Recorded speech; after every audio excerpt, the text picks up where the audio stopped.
So,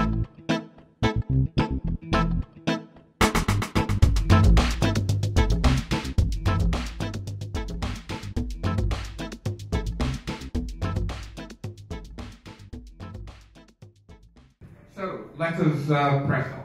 Right. Space bar. Space bar? Yeah. Is that right? Okay. Yeah. Sorry, the box has rather gone away. You'll see that this is challenges for government, but we will move on to links for business and so on. As you see these lists, terrorism, insurgency, criminal gangs, and maybe we might say criminal tribes, some crimes or some problems tend to be linked with particular areas or particular groups. Organised crime and corruption. Organised crime now much more complex and on many more levels than it was 20 years ago, with the growth of trade from countries like China. Morocco's trade levels with France are much smaller now in relation to the overall trade levels. And with that comes corruption. Russia is now a major player in many commodities and transport links. And of course, we all know that number 4 is a particular issue in the Maghreb, and that they are all intimately linked. Drugs, people trafficking for labour, in some cases people trafficking for sexual exploitation, and arms trafficking, often arms in, drugs out. And then again, a major problem, particularly for a country like Morocco, which is a neighbour of the European Union, smuggling, tax evasion and fraud. There is enormous tax evasion from the European Union, which involves goods being exported to neighbour countries, genuinely and then smuggled back, or falsely declared to be exported. And that costs the European Union a huge amount of money. What is not happening is that the countries such as Morocco and countries of Eastern Europe like Ukraine and Moldova, maybe Egypt, Turkey, are getting thanked for it. And I think there's a strong point there for you all to get together and say, look, we are helping you. It's saving you a lot of money. We expect help on other things, which would very particularly be, of course, the drugs and people trafficking, and to a certain extent, of course, in dealing with terrorism and insurgency. Everything is linked. People involved in all of these things will either be involved in some of the others, or can be identified by looking in detail at someone, or somewhere, or something, and you find out about something else. Yeah. And finally, money laundering, which I notice Dr. Ben Brahim has worked on in London. That's increasingly involving private sector companies because it's difficult for government to do. That's something that will come on later in the presentation.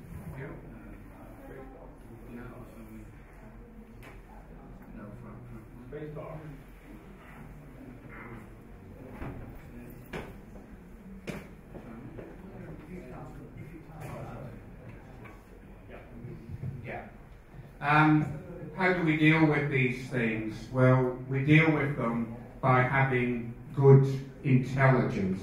Intelligence being information that has been studied and analysed. Where big data comes in now is that with the massive increases in trade and in the clues that can identify who people are, where they are, what they are doing and when they are doing it, Obvious examples are emails, social media, mobile phones. A phone is no longer normally linked to a specific location. That this, which was to some extent, sometimes done very well at a human level by skilled operators, they simply cannot do this on the scale required. They can do it, but it won't be done quickly enough, it won't be done well often enough.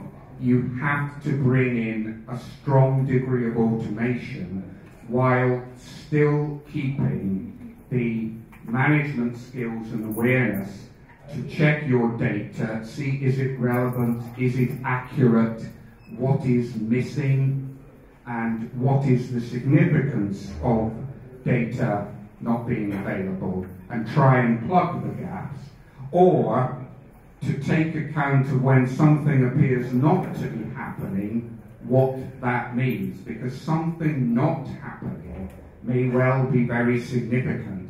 So the more sophisticated criminals and terrorists are aware of law enforcement's capabilities and take measures to avoid being detected. We'll come on to that. And so, as you see, who, when, increasingly where, and that leads towards, hopefully, answering what. It's an ongoing battle, and it is a battle.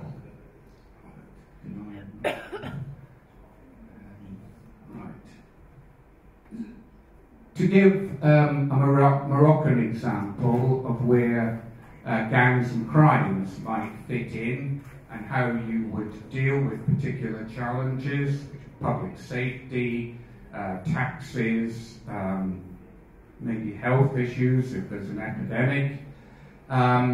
Obviously, if there is a strong regional and tribal loyalty, particularly if people are in a border area, border areas are always a source of smuggling and revenues throughout the world. You may well get they resent central authority, and of course you had the resistance in the Rif against the Spanish occupation. And geographical boundaries may mean nothing, and if they don't, or if they don't mean much, then, because they were drawn up without reference to tribal or language lines, then what you will very definitely get is, you may get conflicts, you will certainly get crimes, and you will certainly get smuggling and damage to legitimate businesses. So you may find in many countries you get petrol or diesel smuggling, then that happens a lot between Colombia and Venezuela, and is also linked with the cocaine trafficking. You find that a legitimate business just can't operate because it's undercut by smuggling from across the border. That leads to an international arm to data sharing.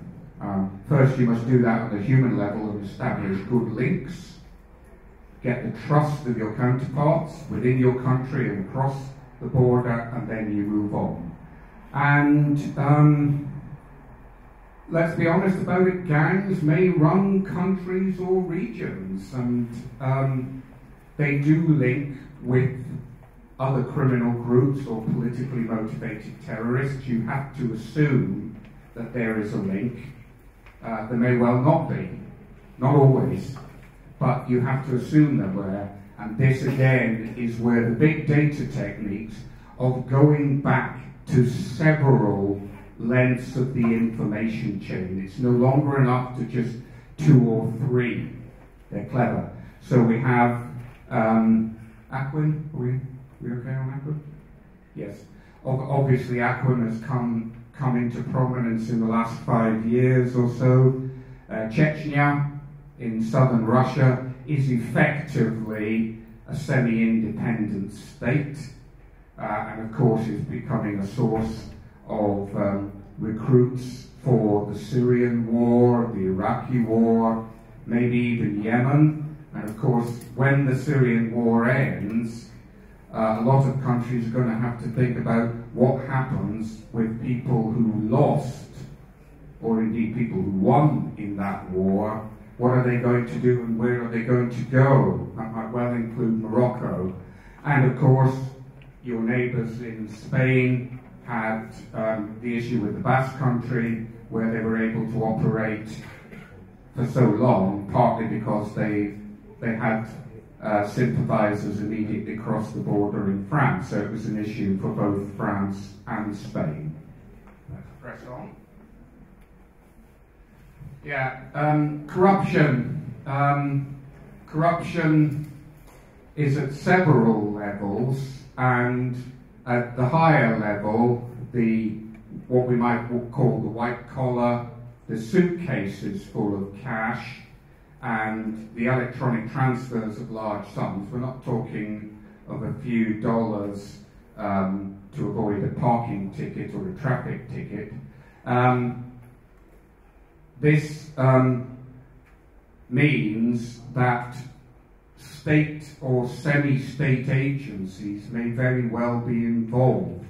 And if you're dealing with that, you have to look at it in a very different way. You're really talking of bringing in the chairman of the board and the top lawyers and accountants to deal with this, because this will very often be, will have strong political links, and in many countries with the security and military services. The ISI agency of Pakistan, operating in Afghanistan and also in Dubai, where a lot of the money, as you know, goes through, and of course Moroccan companies supply workers there, so they may well be involved in working for companies, and they have to be very careful because they know that much of the money may not be clean. And Russia in Ukraine, that is a very deep story and is an example of what I would call high-level corruption, where the state is basically allowing freelance corruption by large businesses and large organizations.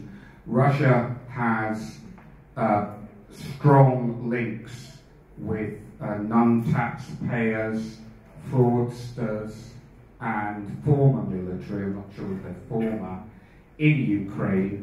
And so that is not just a governance issue for Ukraine, it's not just a crime issue, it's not just a taxpayers issue, it's not just recovering the money, it is affecting businesses, big businesses as well as small, and it is frankly a national security issue.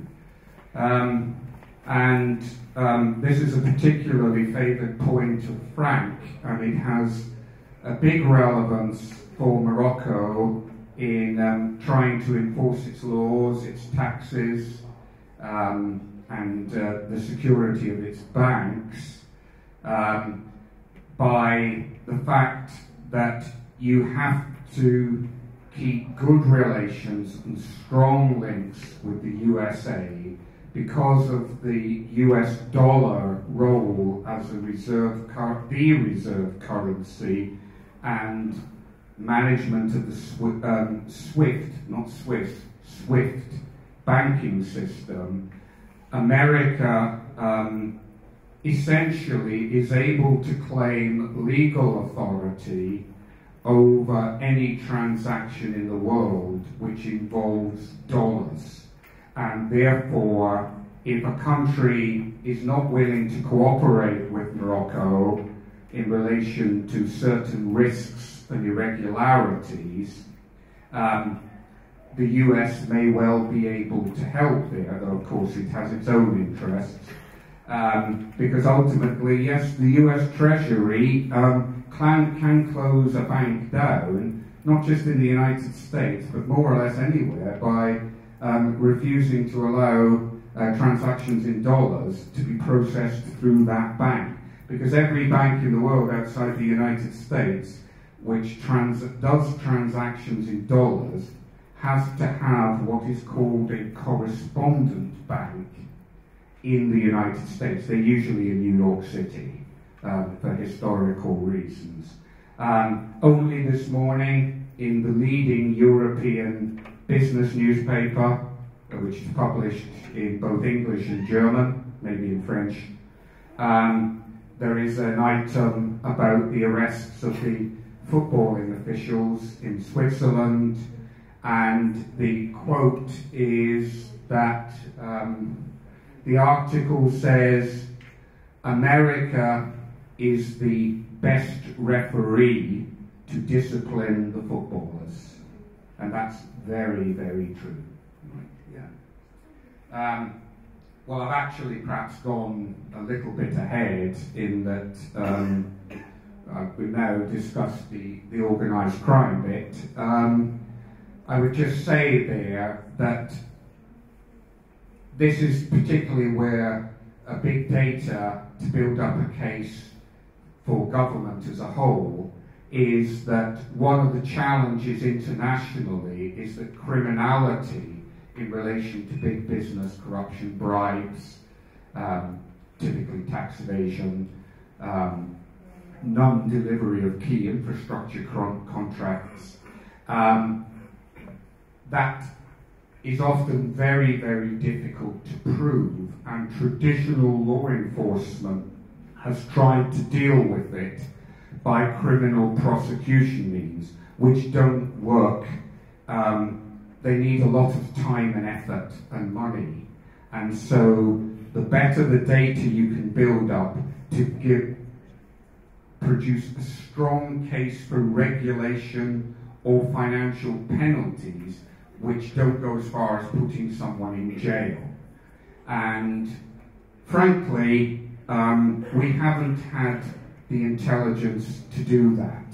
We haven't had the information because the volumes of data, and more importantly, the long transaction chains are just too complex. So there is a first answer. You've now got open source and metadata from various sources, not least phone data, which can allow you to get a much bigger picture. Now, I've added on to illustrate how things are changing in the Western Mediterranean area. You always have to assume that there are potential connections between various types of crime. And I would highlight a particular one about Romanians in Spain. Chandra said about how to predict things and work out what can and can't be predicted. This is something that could have been predicted, and I hope it was.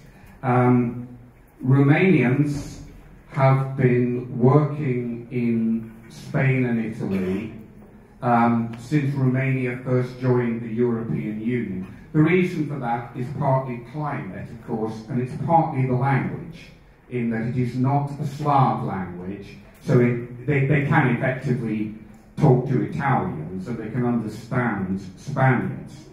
Now, Romania has a strong criminal element, people working without paying taxes and so on, people who are available for hire, without asking too many questions. January 2014, Romanians and Bulgarians, who tend to have stronger links with Russia because of the language, the Russian language, got full employment rights in the European Union. So when they entered Spain from a non-EU country, they would be subject to far fewer checks because there's no question of them working illegally. And surprise, surprise, they're used as pickpockets, stealers of credit cards, robberies in Spain. But the question then is, were the Spaniards alert to then moving into other things, such as large-scale cigarette smuggling and drugs trafficking. And I hope they were, and I hope that they notified the authorities in Morocco. I understand in December of last year in Tangier there was a seizure of nearly 2 tons of cannabis, a lorry of vegetables at Tangier Med. The driver was Romanian. Now, that case would be a good example to check. How was that found out? Was it found out by chance, or were the Spaniards notifying Moroccan authorities, and who was liaising with the Romanians themselves, the information chain?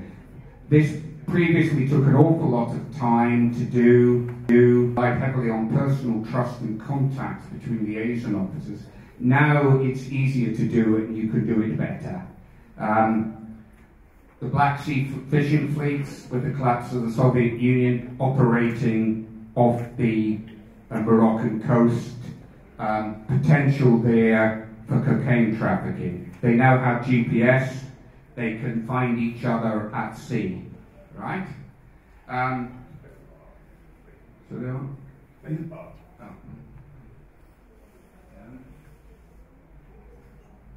There we are. Yeah, sorry. Yeah, okay. Yeah, got it. Yeah, we've really done that. Okay. Yeah. So you need to cooperate with multiple agencies within your country, multiple businesses, banks, and you need to do the same abroad. That needs careful command and control so that it doesn't get out of hand and so that nobody knows what's going on. It is doable, and submission of an electronic document, which really press of a button, do an algorithm, can say a lot, so you don't have to spend a lot of time talking about it. I would call it semi-automated. And I referred earlier to the bit about agree different priorities. Your priority might not be theirs. If you're helping them, you're entitled to something in return. This is a very major problem indeed, that countries only look at what is their priority. Right. We've partly talked about smuggling, tax evasion and fraud in relation to insurgencies, fuel smuggling, petrol smuggling between Venezuela and Colombia. The other way, you get from Colombia to Venezuela, you get cocaine, and for Arabic speakers, you have the Paraguay Triangle in South America, where the Lebanese community, of course, which, as you know, is present throughout West Africa, is now present has long been present in Brazil and Argentina. So, for instance, Lebanese people have to be considered. You watch them, you look at, see what they're doing, and try and build up contacts with Lebanon, right? Transnistria in Moldova is the link between the Romanians I've just described and Russia and all the other Russian-speaking countries. It's outside the control of the Moldovan government, but their citizens have Moldovan citizenship and can travel freely in the EU. They don't need a visa, right? VAT export frauds, I've made that a variant on the export of cigarettes and the like. You get a lot of that to Turkey and Egypt and Dubai. Big money. Are you getting help if you are helping them on this? And I don't just mean financial help. Training, equipment, cooperation on your situation. Finding out who the people are and where they are, and I know that where is very often a problem in many developing countries. Of course, in sub-Saharan Africa, there's no real land registry of where people live, so ID cards are pretty vital. And then this is coming on to very much the points Frank makes, the last bit about phone metadata. It was said earlier about what metadata is and it isn't. You need to look at that carefully, because don't over-rely on it, because fraudsters, crooks of all kinds, are getting smarter. They know their phones, their phone traffic can be identified. They're using code words, shorter phone calls, and phones which are hard to trace in ownership. Yeah. What to do about it all? Cash businesses, don't forget the tax system. Cash is cash. It can be used for anything. It has to be assumed it's of interest to everyone. We off? Yeah. Banks. You need to have good control and monitoring of the banks, because of course at the top level the big money really does flow through there, and the banks will be a marvellous source of big data, intelligence on that big data, and of course sadly very often bank staff are involved in crimes, frauds, terrorism support. Non-cash, and indeed non-financial, in the sense of non-electronic transfers. Don't forget substitutes for money.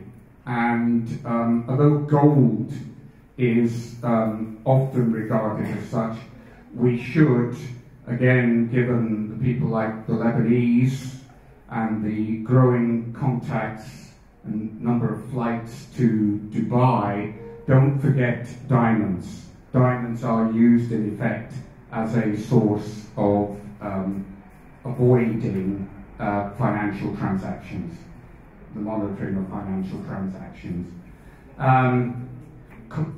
Confiscation of assets, money laundering investigations are very low indeed, very low results. Work hard on that one. Okay, I'm realising I'm getting a warning, not much time. Right, what can we do about it? You've got your data lakes, which are the future, your data warehouses, they haven't gone away. Integrate these with international sources so that your key partners know what you're doing, and you know what they're doing. The point was made, data lakes, big data now is much cheaper than data warehouses. Stream handling gives you something you didn't have a few years ago. It's just it can do it semi-real time, and machine learning, multiple layers of transactions. You now have to go back very far. It's not just the suspect and his brother, it goes far beyond that. And then I'll rather skip this one because that's more frank about the graphing techniques. But you can extract quite complex questions in a meaningful form. That's point 6, which you couldn't do before. And you've essentially asked a question in a way that you can get usable data back. Number 7. You need to know what you're actually looking for. So please don't just start from, oh, let's print off or let's display X. Ask yourself, what's it for? Who wants it? What can we do with it? What would we expect to see if there were a problem? What would we expect to see if there weren't? Assume everything is interconnected, and you'll find, and this is borne out by long experience, once you find the key information sort fields and the missing fields, those tend to be filled quite quickly. Quality, if you're doing it properly, quality and completeness rise quite quickly. Here again, the right, yeah. And you can match the two. You'll find that you're able to look at raw data alongside comments, because you've got more capacity, remarks, descriptions, and you'll find that it will take off quite quickly. You'll be doing it in your head. Right. Okay. Right. The ability to put a chart into a picture, something getting bigger, better, worse, where, and so on. You can put the time, the dates or the period of the year, and then you can then link it with what's been done about it or not to see whether something's effective or not. And that is a short example. Paddy has a cousin who has a truck. That is a short example of what can often be a very long chain. You see, that graph is that's not unusual. That is perfectly normal. They can be that long. Right. How can you use open source information? This is something we just did last week.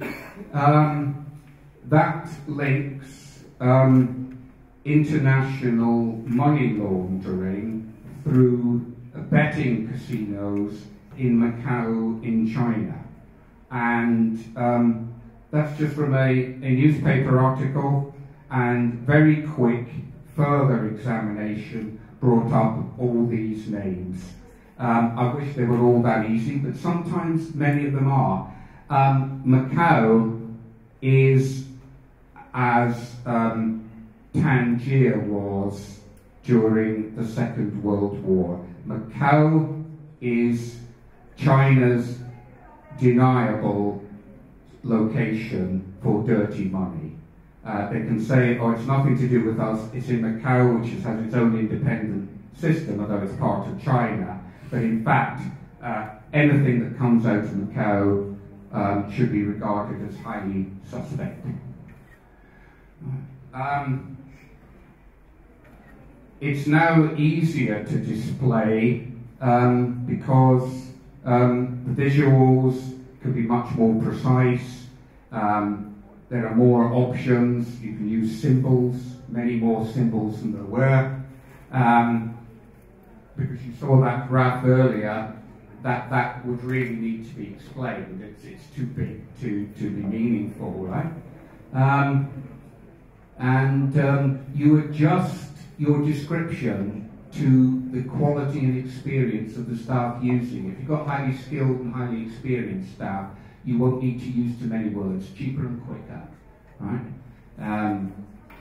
This is just explaining some of the ways and means you might do it. Don't be afraid to speculate, but don't feel you necessarily have to predict if you're not confident of that. And a number of case studies. I think we've now got about 5 minutes. Yeah. Case study 1. All of these case studies relate to a location of individuals. So it's where and who. And a lot of it down to how things have changed. A $35 million diamond robbery was prevented before it happened because in London, the police identified known criminals, known major criminals who were involved in robberies, and saw where they were. And a young analyst then made the link to say there is going to be an exhibition. It's been publicised. We think they're going to hit that, and they stopped it there and then. That is a real case. Now, it would be much harder because they would know they were under surveillance. They would be much more careful about use of mobile phones. Mobile phones were still fairly early days then.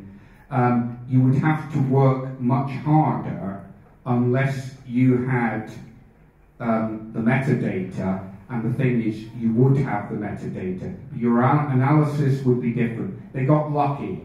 They got lucky because people were spotted before because they were well known.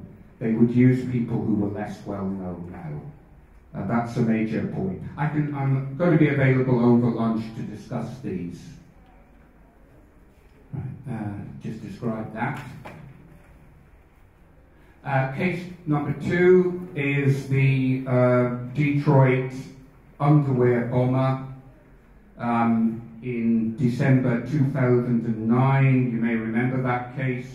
The explosives, it wasn't really a bomb, went off on a plane between Amsterdam and Detroit. It cost senior people in the American intelligence organization their jobs. Clearly, in this case, he was not spotted. He should have been spotted. He was known, but he wasn't spotted. He wasn't treated as seriously enough. Countries did not share information, and he went silent, communications-wise, in Yemen. He was Nigerian, and he was careful to break his journey coming back, so it was harder to link his movements. The key points were treating him as a risk for one thing, illegal migration, when he was already suspected of terrorist sympathies, and those two risks were not joined together. That's basically it.